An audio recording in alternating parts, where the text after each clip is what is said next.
লাকসামে বিএনপির নির্যাতিত নেতা রমিজ উদ্দিন রমিজ 10 বছর পর দেশে। বিগত আওয়ামী লীগের সন্ত্রাস ও নৈরাজ্যের দমন পীড়ন, অত্যাচারের মামলা হামলা গায়েবী মামলার কারণে সারা দেশে বিএনপি নেতা কর্মীদের ঘর ছাড়া বাড়ি ছাড়া ছিল।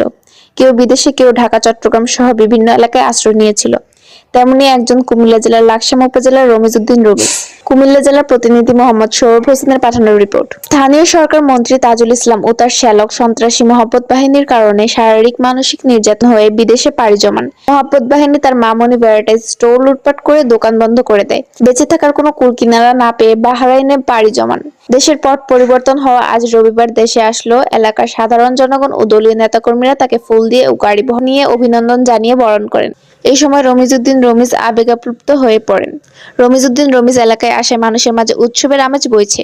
রমিজ উদ্দিনকে বরণ করার সময় উপস্থিত ছিলেন আব্দুল মতিন সহসভাপতি বিএনপি 9 নম্বর ওয়ার্ড মোহাম্মদ শহীদুল ইসলাম, যুগ্ম আহ্বায়ক মোর্শেদের আলম রাসেল, যুগ্ম আহ্বায়ক একরাম মজুমদার, যুগ্ম আহ্বায়ক লাকসাম পরিসভা যুবদল ফজলুর রহমান জাহাঙ্গীর, 9 নং ওয়ার্ড যুবদল বজলুর রহমান সাবেক, ছাত্রনেতা ঢাকা মহানগর জলিল মকসেদ রুবেল, স্বেচ্ছাসেবক দল 9 নং ওয়ার্ড মাসুম।